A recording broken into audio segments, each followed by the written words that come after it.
Queridos estudiantes, reciban un saludo cordial en primera instancia. Quien les habla el licenciado Alejandro Acosta Salazar. En esta oportunidad vamos a tratar un tema relacionado con lo que son los géneros, ¿de acuerdo? Un tema relacionado con los géneros, en este caso los géneros literarios. En los temas introductorios de este curso, al inicio de las clases, hemos ya especificado cada uno de ellos cuáles son los géneros, pero en esta oportunidad vamos a hablar específicamente de uno de ellos, ¿de acuerdo? Y para ello también le presento esta portada, esta lámina, esta fotografía, esta imagen de uno de nuestros mejores escritores, de uno de nuestros escritores que ha representado a nuestro país a nivel mundial. Pues estamos hablando de César Vallejo, ¿de acuerdo? El nombre César Abraham Vallejo Mendoza. 1892 a 1938.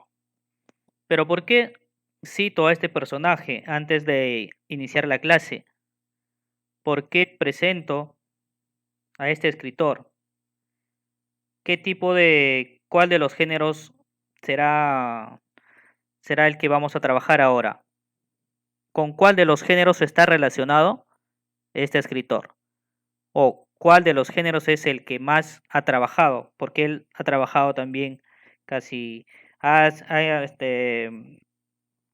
escrito obras en los diferentes géneros, pero a uno de ellos es a la que representa o la que se ha dedicado mayormente. Tenemos por aquí también dos de sus obras, Los Heraldos Negros, Trilce. ¿A qué género pertenecen estas dos obras? ¿Alguien me puede decir? Seguramente que sí, seguramente que ya recordaron, ¿verdad? ¿A qué género pertenecen estas dos obras? Pues vayamos también por aquí con unos versos de uno de los escritores también que lamentablemente fue asesinado, falleció a corta edad. Dice: yo nunca me río de la muerte, simplemente sucede que no tengo miedo de morir entre pájaros y árboles. Yo no me río de la muerte, pero a veces tengo sed y pido un poco de vida. A veces tengo sed y pregunto diariamente, y como siempre sucede que no hallo respuestas, sino una carcajada profunda y negra. Esto es uno de los versos como digo, de este poeta también que lamentablemente a corta edad falleció. Pues me refiero a Javier Eraud. Entonces, estamos citando estos versos. Ahora sí, ¿me pueden decir exactamente a qué género pertenecen los versos o en qué género son utilizados los versos para, en este caso, presentar o expresar los sentimientos? ¿De acuerdo? Ya tenemos a la imagen principal a César Vallejo y también tenemos aquí algunos versos de Javier Eraud. Entonces, vamos a hablar del género narrativo, del género lírico, del género dramático. ¿De cuál de ellos? Pues obviamente que vamos a hablar del género lírico, o en todo caso la lírica. ¿Qué es la lírica? ¿De acuerdo? ¿Cuáles son los elementos? ¿Cuáles son las características? Para ello, pasemos a la siguiente lámina entonces.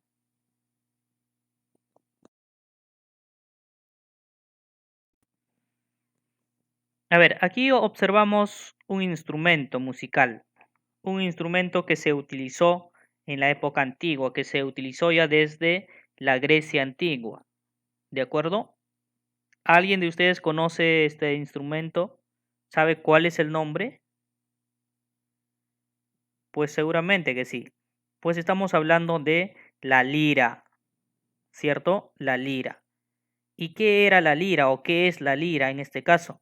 Pues ha sido un instrumento musical que en las épocas pasadas, sobre todo en la literatura griega, que los cantos, los poemas épicos, la poesía, al momento de expresarlos, al momento de, en todo caso, declamarlos, era acompañado por la música de este instrumento, por la música de la lira. Por ello es la que ese género se denomina lírico, ¿de acuerdo? Por eso es lírico. Entonces, Hablemos sobre la lírica. ¿Qué es la lírica? ¿Cómo surgió la lírica? ¿En base a qué? ¿Qué características tiene? Pues es un género en el cual nos indica que el autor expresa sus sentimientos y se propone despertar sentimientos análogos en el lector. ¿Qué quiere decir? En este caso, el poeta, el escritor, el autor, lo que hace es expresar sus sentimientos de diferentes tipos, sentimientos de alegría, de felicidad, de dolor, de sufrimiento, de admiración, ¿de acuerdo? Pero lo que quiere también es, al momento de expresar, lo que busca es que el lector también sienta lo mismo, que el lector quizás, como dice, entienda los sentimientos, en este caso del poeta, del autor, pero también sienta lo mismo, que esos sentimientos sean contagiados. ¿De acuerdo? Entonces, eso es la lírica. Eso es lo que se propone el autor, contagiar al lector. Si los versos o el poema es algo triste, trágico, entonces el lector también se siente de esa forma. Mientras que si es de alegría, de felicidad, el lector de la misma forma tiene que reaccionar. Nos indican también que está vinculada a la lira, como les decía, o sea, un instrumento de cuerda que se utilizaba para acompañar los recitales de este tipo de poesía. De ahí es de donde surge la denominación lírico o en todo caso lírica, en base al instrumento que acompañaba a los recitales de aquellos tiempos. Pues en este caso también la lírica tiene algunos elementos. O sea, la poesía o en todo caso el género lírico tiene algunos elementos que está relacionado con el poeta, que está relacionado con el escritor, con el autor, ¿de acuerdo? Pero también, como les decía, va a buscar contagiar a la persona a quien lo va a leer o en todo caso a quien lo va a escuchar. Primero dice es el hablante lírico. ¿Quién es el hablante lírico? ¿A quién se refiere? Pues se refiere en este caso, como dice, a la persona, en este caso, quien puede estar expresando los sentimientos. El hablante lírico es la persona quien expresa los sentimientos. De acuerdo, si nosotros leemos un poema, ese poema tiene un autor. Entonces, el autor viene a ser, en este caso, el hablante lírico. El autor está escribiendo. Pero ¿qué sucede cuando en algún momento quizás yo leo o yo expreso, yo recito un poema de otro personaje, de otro autor? En este caso, ¿quién va a ser el hablante? El hablante y yo me estoy considerando como hablante porque yo estoy expresando, yo estoy recitando. ¿De acuerdo? Entonces el hablante lírico va a ser aquella persona quien está recitando, quien está expresando los sentimientos. El objeto lírico, ¿qué es el objeto lírico? El objeto lírico es aquel objeto o aquel hecho, aquel suceso que va a causar esos sentimientos. Por decir, si yo hago un poema de tristeza, de dolor, de sufrimiento, quizás puede ser la muerte de algún ser, ¿de acuerdo? Entonces la muerte por decir, la muerte de un familiar o la muerte de mi padre. Esa muerte de mi padre me va a causar un dolor. Entonces yo voy a escribir un poema hacia eso, referido o que estoy expresando ese sentimiento. Entonces la muerte de mi padre sería el objeto lírico. El motivo lírico es el tema, es el mensaje. En este caso, si estoy hablando de la muerte, pues va a ser el dolor, la muerte, el sufrimiento. Eso es el motivo lírico. Actitud lírica. En este caso, todo hablante o en todo caso quienes están expresando los sentimientos van a tener una actitud.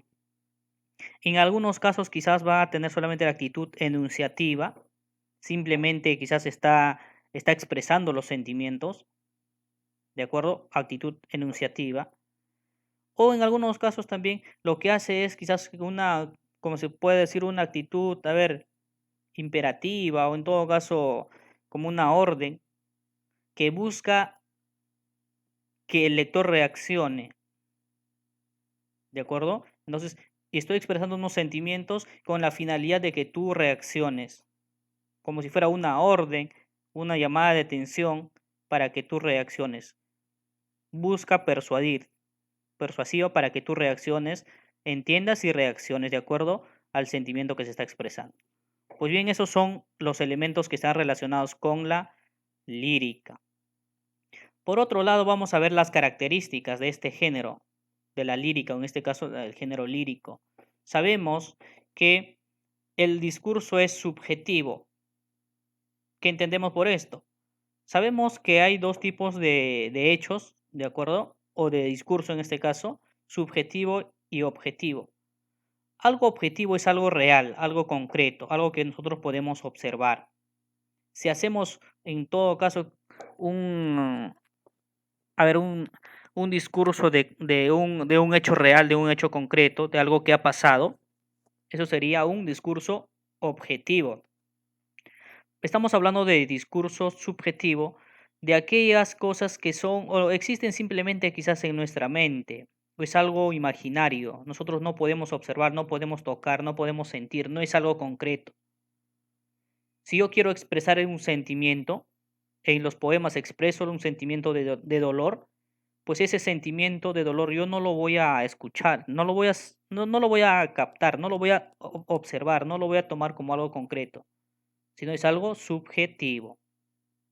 Si yo hablo del amor, un poema sobre el amor, expresando el amor hacia alguien, pues esos hechos, esas características o ese sentimiento no lo voy a tocar, no lo voy a palpar.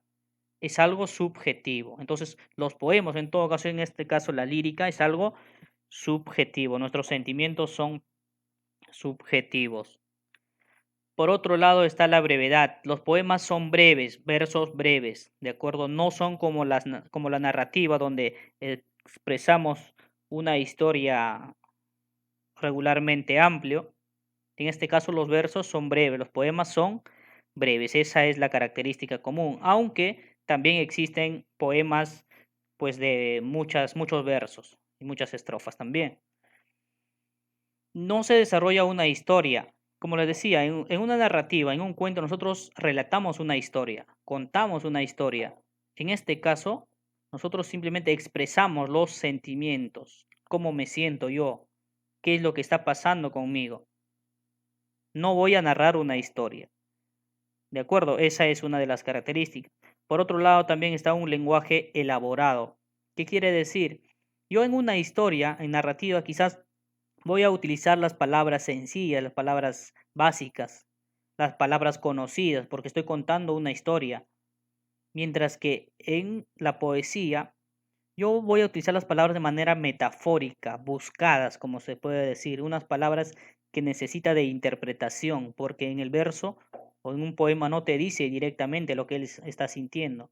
Utiliza palabras elaboradas, palabras metafóricamente, palabras rebuscadas, como se dice.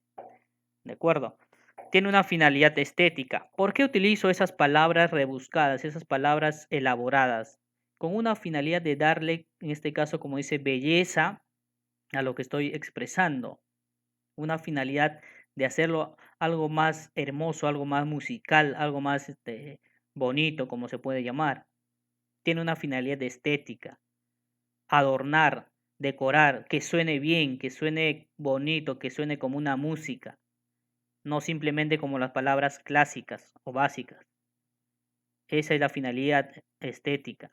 Tiene la musicalidad, obviamente cuando nosotros recitamos unos versos, pues no lo recitamos de una manera que simplemente quizás estamos contando, sino como si fuera una canción, ¿de acuerdo? Hay una musicalidad. Por ejemplo, dice, romance de la luna, luna, la luna vino a la fragua con su polisodón de nordos. El niño la mira, mira, el niño la está mirando. Es como si fuera una canción. Hay musicalidad en los versos. ¿De acuerdo? Esa es una de las características. También la poesía exige una lectura detenida, reflexiva. ¿Qué entendemos por esta característica? Pues obviamente, seguro que ustedes ya se dieron cuenta, es más fácil leer un cuento, una novela, que un poema. En la novela o en el cuento entendemos lo que estamos leyendo, entendemos en la primera lectura cuál es la historia, Mientras que en la poesía, en los versos, no vamos a entender a la primera lectura. Necesitamos leer calmadamente, necesitamos leer interpretando las palabras. Una lectura detenida, reflexiva. Tenemos que buscar la explicación de las palabras. Tenemos que interpretar las palabras. ¿De acuerdo? A eso hace referencia esta característica.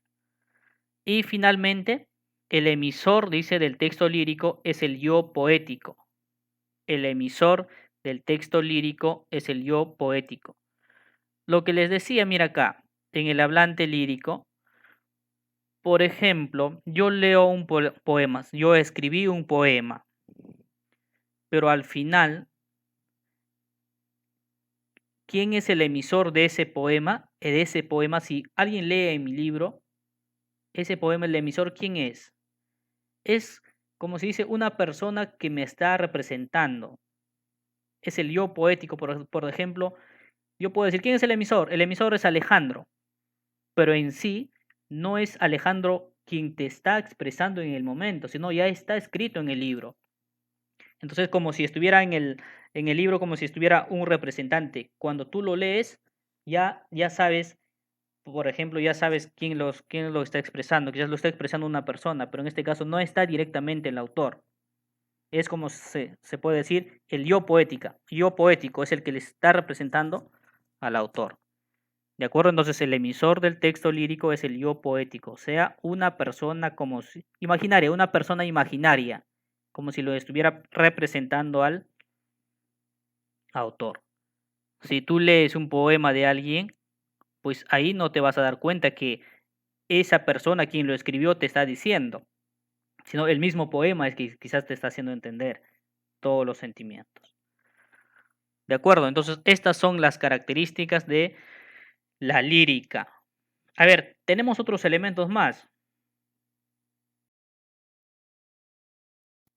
Sabemos que la lírica está escrito de una manera, de una forma diferente a los cuentos. Los cuentos se escriben en prosa, mientras que el género lírico, o en este caso los poemas, se escribe en verso. Pero, ¿qué características también tiene el verso? Pues es la forma de escritura que está sujeto a medidas, en este caso a rima, ritmo y métrica. Todo ello hace de que uno, por ejemplo, produce un determinado efecto rítmico en la forma del poema. Lo que les decía, todos estos elementos, la rima, el ritmo, la métrica, van a hacer de que el poema suene diferente a un relato, tenga características diferentes a un relato. Y un conjunto de versos pues va a formar la estrofa y el conjunto de estrofas va a formar un poema. ¿De acuerdo? Entonces eso es el verso. Pero también ahora vamos a ver, por ejemplo, dice, ¿qué es rima? ¿En qué consiste rima? Si hablamos de un verso, si hablamos de los poemas, estamos hablando de rima, que debe tener rima, o en todo caso, este rima pues ha sido de acuerdo, es una característica de la poesía clásica. Últimamente ya las poesías se hacen obviando estas medidas, quizás ya no se obedece la métrica, ya yo no tengo que estar midiendo si mi primer verso tiene 10 sílabas, la segunda debe tener 10, la tercera 10. Quizás ya no se dan mucha importancia a estos elementos, pero sí es siempre bueno recalcar para saber cuál era la importancia. Pues entonces la rima nos dice que es la igualdad de sonidos finales de los versos a partir de la última vocal acentuada. O sea, la rima son los sonidos iguales al final de la sílaba. Pero nos dice a partir de la última vocal acentuada. Para entenderlo vamos a ver primero algunos ejemplos. Pero también hay tipos de rima. ¿De acuerdo? Tenemos rima consonante, que nos dice es cuando las vocales y consonantes son iguales. O sea, estos sonidos iguales al final de los versos van a ser iguales las vocales y los consonantes. Vayamos con el ejemplo. Mira, dice, Dios me bendijo, no hay duda de ello, dándome un hijo, mozo tan bello. En estos versos, al final se repiten, mira, dice, hijo, ello, hijo, ello. Rima nos dice, se repiten a partir de la última vocal acentuada. Última vocal acentuada. Aquí nos dice bendijo. Bendijo. La I es la última vocal acentuada. Entonces, de la I para acá se repite. Se repite con el de abajo, ¿verdad? Bendijo, hijo. Aquí abajo se repite. I-J-O, I-J-O. Se repiten las vocales y los consonantes. Igual, aquí abajo dice de ello. Ello. ¿Cuál es la última vocal acentuada? Es la E. Ello. Y acá también bello. ¿Cuál es la última vocal acentuada? La E. Bello. ¿De acuerdo? Entonces, rima consonante es cuando se repite vocal y consonante. Repito, quiero que entiendan bien esto. A partir de la última vocal acentuada. Yo no puedo decir desde ven, porque la última vocal acentuada, bendijo, es la I. Ello es la E. Hijo es la I. Bello es la E. ¿De acuerdo? Entonces, estamos claros con eso. Rima consonante, cuando se repiten los dos. Por otro lado está rima asonante. En este caso es cuando solo las vocales son iguales. ¿Ya? A partir de la última vocal acentuada, pero se repiten al final del verso solamente las vocales. Los consonantes no. Por ejemplo, dice, me moriré en París con aguacero, un día del cual tengo ya de recuerdo. Me moriré en París y no me corro, tal vez un jueves como es hoy de otoño. ¿Cuáles son los que se repiten acá? Dice, mira, ero, erdo, horro, horro. La última vocal acentuada, aguacero. Desde la E por allá suenan igual. Recuerdo, de la E por allá, suena igual. Corro, de la O por allá. Otoño, de la O por allá. Fíjate, dice, ero, erdo, se repite la E con la E, la O con la O. Los consonantes son diferentes. Aquí, arriba en la primera no hay la D. ¿De acuerdo? Se repiten solamente las vocales. Acá igual, la O y la O, y abajo la O y la O. A eso denominamos rima asonante, cuando se repite solamente las vocales. ¿De acuerdo? Por otro lado está la métrica, y es el número de sílabas que tiene un verso. O sea, nosotros hacemos un conteo de cuántas sílabas tienen los versos. De acuerdo a eso se clasifica, a ver, verso de arte menor o verso de arte mayor. Cuando tienen hasta 8 es arte menor y de 9 para adelante es de arte mayor. Pero para este conteo necesitamos también algunos ejemplos o algunas reglas. Por ejemplo, se debe tener en cuenta la sinalefa. ¿Y en qué consiste la sinalefa? Pues consiste en unir sílabas de palabras diferentes. ¿Cómo? A ver, no lo entiendo. Ahora te explico mejor. Dice, cuando una palabra termina en vocal y la siguiente empieza con vocal. Es decir, cuando una palabra está terminando con vocal y la siguiente palabra empieza con vocal, esas dos vocales se juntan y van a formar una sola sílaba. Esa es la regla de la sinalefa. O sea, al momento de contar la cantidad de sílabas de los versos, tenemos que hacer eso. Aquí tenemos un ejemplo. Mira, dice, Cándido Arroyuelo levantaba el alma en la orilla trémula de sus horas castas.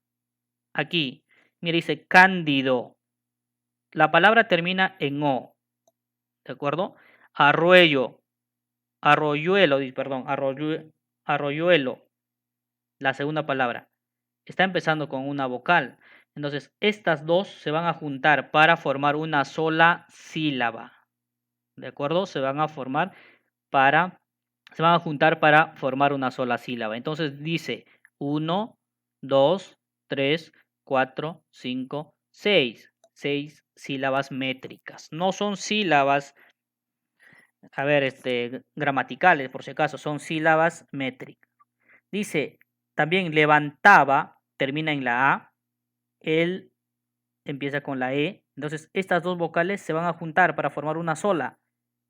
Voy a decir entonces, le, van, ta, va, él, alma. ¿Cuántos son? 1, 2, 3, 4, 5, 6 sílabas métricas. ¿De acuerdo? Entonces, esa es la regla de Sinalefa para trabajar lo que es la métrica. Pero adicionalmente a esto también se considera la ley de los acentos finales. En este caso, la ley de los acentos finales, si la palabra termina en aguda, a ver, si la palabra termina en aguda, se adiciona una sílaba más. Por decir, si aquí tiene 6, si esta palabra terminaba en aguda, se consideraba 7. ¿Ya? Si la palabra termina en aguda, o sea, la última palabra, por ejemplo, perdón, si el verso termina en una palabra aguda, esa es la correcta. Si el verso termina en una palabra aguda, se adiciona una sílaba más. Si el verso termina en una palabra grave, si el verso termina en una palabra grave, se mantiene la cantidad. ¿De acuerdo? Se mantiene la cantidad. Por ejemplo, dice, levantaba el alma. 1, 2, 3, 4, 5, 6. Tiene 6 sílabas. Si la palabra o si el verso termina en palabras esdrújulas, se quita uno. ¿De acuerdo? Si el verso termina en palabras esdrújulas, se quita una sílaba. Por ejemplo, aquí dice 1, 2, 3, 4, 5, 6, 7. En la orilla trémula, este verso tiene 7 sílabas. ¿De acuerdo? 7 sílabas. Pero ¿por qué pongo 6 sílabas métricas? Porque trémula es una palabra esdrújula. Entonces, en este caso, se resta uno. ¿Entendido? Esa es otra regla de la ley de los acentos finales. Palabra aguda al final, se suma 1. Palabra grave al final, se mantiene igual. Palabra esdrújula al final, se resta 1. Esas son las reglas para la métrica.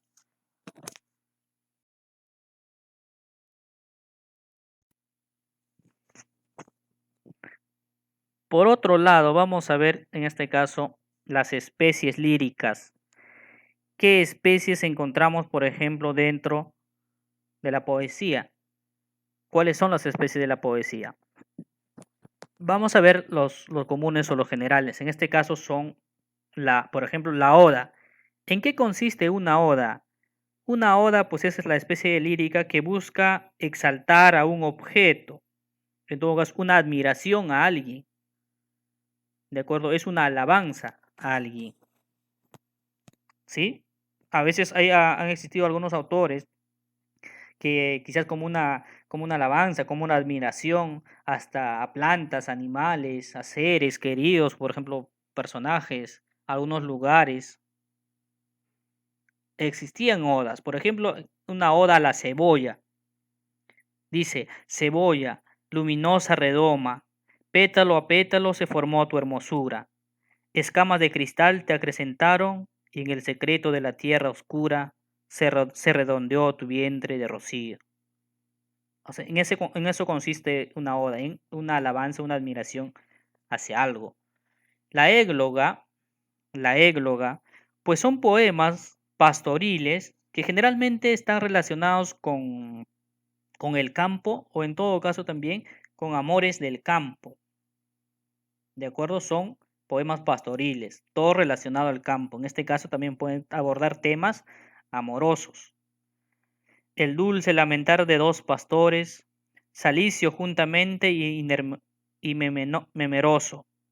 He de contar sus quejas imitando, cuyas abejas al cantar sabroso estaban muy atentas, los amores de parecer olvidadas escuchando.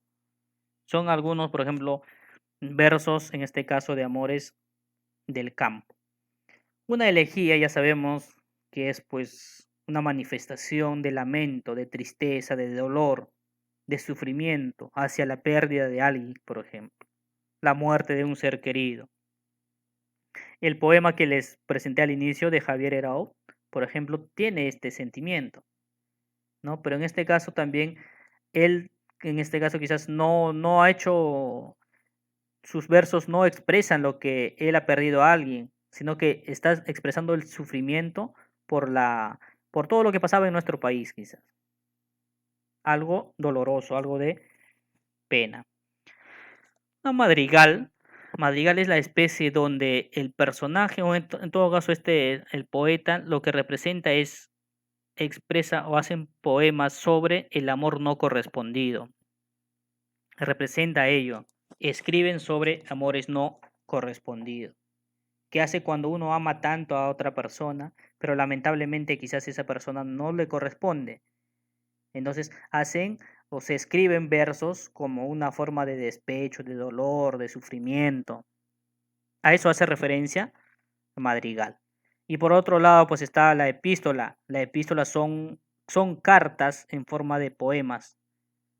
No es una carta común como si puedes escribirle a tu mamá, a tu papá o a algún familiar una carta en prosa. En este caso, la epístola son unas cartas, pero en poesía, con versos. Tú dices todo lo que estás sintiendo, quizás por una persona o por alguien, pero con versos. A eso llamamos epístola.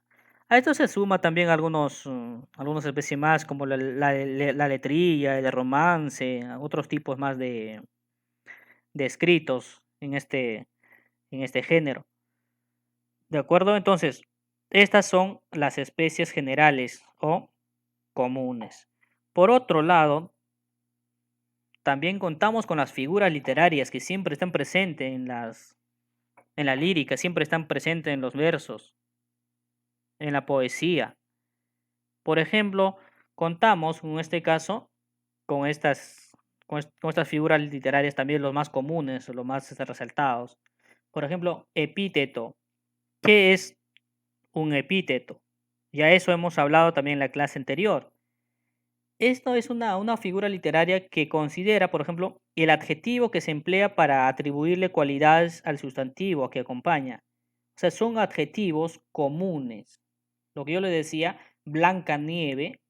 O sea, la nieve siempre va a ser blanca. Eso es un adjetivo común. Pero nosotros lo expresamos o lo escribimos con la finalidad de darle un sentido, quizás una musicalidad, de darle algo, una característica especial. Dulce espera, tierna alegría, rudo camino. Por ejemplo, en este caso estamos utilizando un epíteto. Adjetivos comunes. La metáfora consiste en que nosotros utilicemos palabras con otro significado. ¿De acuerdo? Es la relación sutil de analogía, de una relación de semejanza que se establecen entre dos palabras. Por decir, tus ojos son verde selva. Tus ojos son verde selva. O sea, yo estoy diciendo, tus ojos son verde selva. Obviamente que verde selva no va a ser mis ojos, pero es un decir, es una expresión figurada.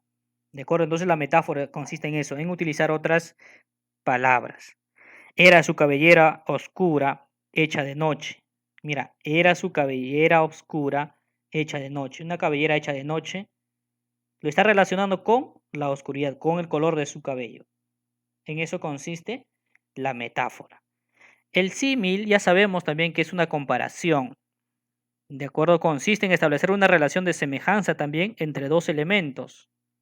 ¿De acuerdo? Que quizás lo hacen con una comparación con alguien o con algo. Eres fría como el hielo. Se arrojó sobre ella cual águila sobre su presa. O sea, está relacionando, por ejemplo, a ella como si fuera con una... No, que él se arrojó sobre ella como si fuera una águila que se arroja sobre su presa. Es una comparación. Hipérbole consiste en exagerar, ¿de acuerdo? Ya hemos hablado también de eso, en exagerar algunos sentimientos o algunos hechos. Tiene lugar cuando se aumenta, pues, de manera exagerada un aspecto, o en todo caso también se disminuye. Por ejemplo, dice, le pedí disculpas 1000 veces. Es una manera, por ejemplo, de decirle que le está rogando 1000 veces. ¿Lograrás pedir disculpas 1000 veces? No creo, ¿verdad? O sea, está exagerando. Te amo hasta el infinito y más allá. ¿Puedes amar hasta más allá? Lloró ríos de lágrimas al partir. ríos de lágrimas, tanto ha llorado. Entonces es una exageración. La metáfora, perdón, la anáfora, en este caso consiste en repetir quizás algunos elementos, de acuerdo a algunos sonidos. Es la repetición rítmica de determinados sonidos. Puede ser al principio o al final también. Por ejemplo, dice, aquí todo se sabe, aquí no hay secretos. Aquí. Se está repitiendo. Ni esperanza fallida, ni trabajos injustos, ni pena inmerecida. Ni. Entonces son repeticiones de algunas palabras. A eso se refiere la anáfora. Pues hipérbaton ya conocemos también es la, es el desorden de la oración. ¿De acuerdo? No seguir un orden lógico en las oraciones, en la que se altera el orden convencional de las palabras.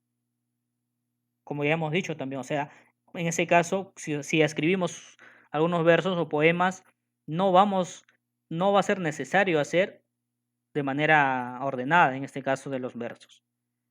Dice, mira, si mal no recuerdo, entonces expresiones quizás no están ordenadas. Del salón en el ángulo oscuro, del salón en el ángulo oscuro. ¿Cuál debería ser la correcta? En el ángulo oscuro del salón. ¿De acuerdo? Entonces, hipérbaton es el desorden. ¿De acuerdo? O en todo caso, el orden que no se está respetando dentro de la oración. A ello también se suma algunos casos por la prosopopeya, también se suman algunos términos más en este caso, de onomatopeyas, la alegoría, la literación también, en algunos casos dentro de una misma palabra se repiten algunos 2 o 3 letras. ¿De acuerdo? Pero estos son los más comunes, las figuras literarias más comunes que encontramos también dentro de la poesía.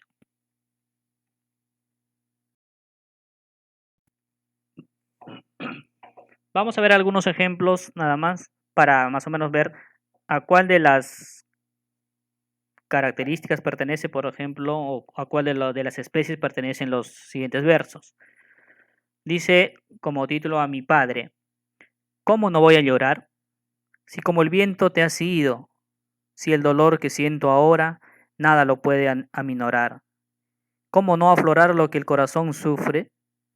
Si por una razón absurda, desgarrado sin derecho está, nuestro pecho destrozando, sin compasión, la muerte.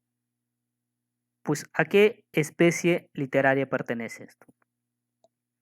¿Será elegía? ¿Será madrigal? ¿Qué especie es?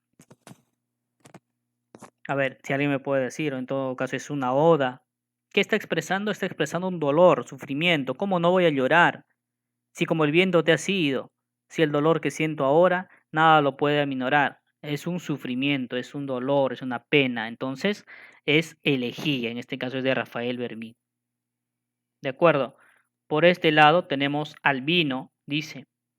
En medio del invierno está templada el agua dulce de esta clara fuente, y en el verano más que una nieve helada. Oh claras ondas, cómo veo presente en vientos la memoria de aquel día, de que el alma temblar y arder se siente. En vuestra claridad vi mi alegría, oscurecerse toda y enturbiarse cuando os cobré, perdí mi compañía. ¿Sobre qué está hablando? Mira, el agua dulce de esta clara fuente, oh claras ondas, como veo presente y viendo la memoria de aquel día, que el alma temblar y arder se siente. ¿De qué nos está hablando? ¿Es un dolor? ¿Es un sufrimiento? ¿Es una oda?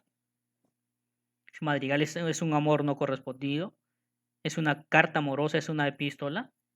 ¿Qué es? ¿De qué nos está hablando? Pues nos está hablando de una égloga. En este caso nos está haciendo referencia como una alabanza, de verdad, como una admiración.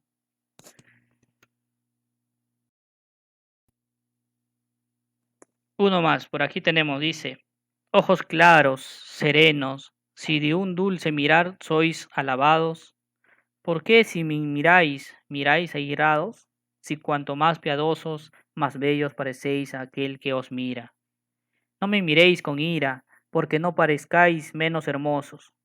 Hay tormentos rabiosos, ojos claros, serenos, ya que así me miréis, miradme al menos. ¿Qué es lo que está haciendo?